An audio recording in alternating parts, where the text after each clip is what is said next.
Bonjour, je suis Pierre Nave. J'ai réalisé une thèse de sociologie économique et politique à l'Université de Bordeaux que j'ai soutenue en 2016 et qui s'intitule Du cours du local, une sociologie du gouvernement de la filière fruits et légumes en Aquitaine.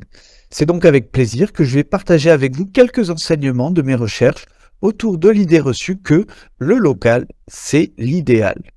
Je travaille depuis 1 an et demi chez Elix, une agence d'innovation sociale bordelaise. Nous avons la particularité d'être en scope, avec une gérance tournante et des salariés associés à toutes les décisions stratégiques. Elix est d'ailleurs mandaté par le département de la Gironde pour accompagner le prototypage de l'expérimentation sur la sécurité sociale alimentaire à laquelle vous contribuez.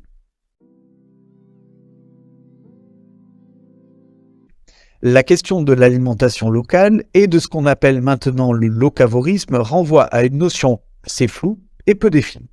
En effet, le local, qu'est-ce que c'est? Aucun texte de loi, aucune définition scientifique ne permet de définir avec précision, justement, ce que c'est. Est-ce qu'on parle de 2 km, de 5, de 10, de 20, de 80, ou bien de 200, 300 km?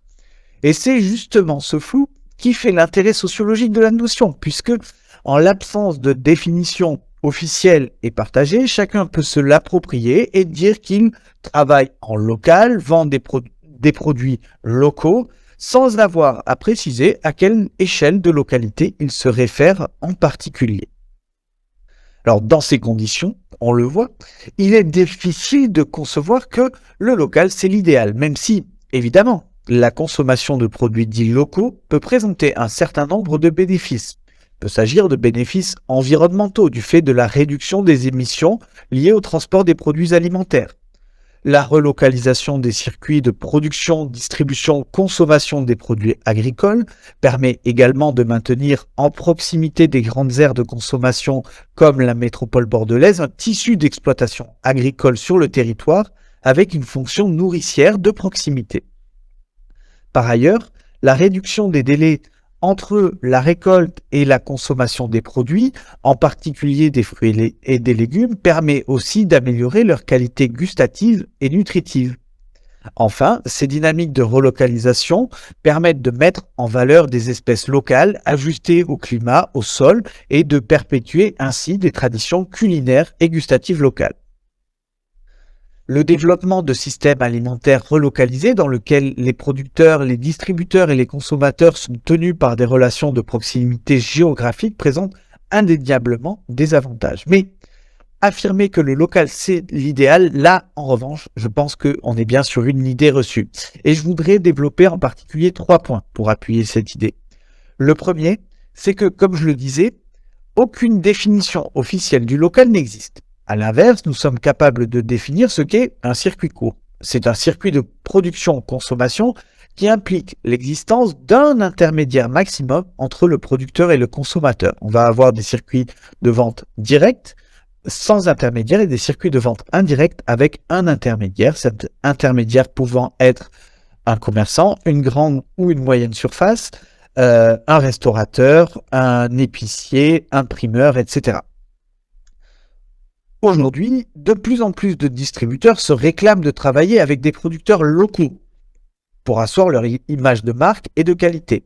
Ce local pouvant effectivement renvoyer à des relations avec le maraîcher situé à une dizaine de kilomètres du magasin ou bien celui situé au fin fond de la Vienne ou de la Corrèze pour un magasin qui est lui situé à Bordeaux. Donc on voit bien que cette notion de localité ou de localisme, comme on dit maintenant aussi, est très très relative. Le second point, c'est que la référence au local ne dit rien de la qualité des produits qui sont vendus sous cette référence, ni de leur durabilité. Par exemple, je peux consommer des fruits et des légumes produits très localement, mais qui vont être bourrés d'intrants parce que les sols ne conviennent pas à ce type de culture. J'ai donc consommé local, certes, j'ai certainement dans une certaine mesure contribué à diminuer l'empreinte carbone liée au transport de l'alimentation sur de grandes distances, mais est-ce que je suis OK avec le principe de cette agriculture intensive qui mobilise des intrants et que je vais retrouver dans mon assiette et celle de mes proches. Est-ce que je suis OK avec le fait que, en réalité, j'ai consommé local, mais je n'ai pas consommé durable?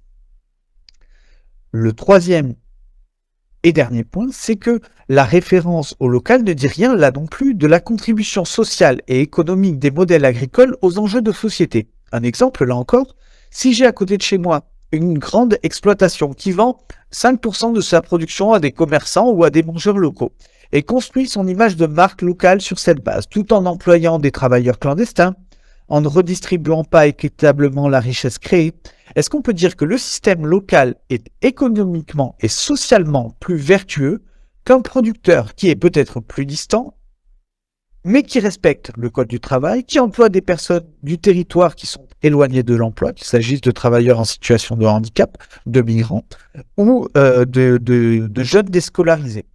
Et puis ce second producteur, peut-être plus éloigné, il peut aussi consacrer une partie des bénéfices de l'activité et il peut les réinvestir dans l'effort de formation de ses salariés, par exemple, ou la mise aux normes de son exploitation pour l'amélioration des conditions de travail, ou le développement de partenariats avec des acteurs de la restauration publique et collective locale.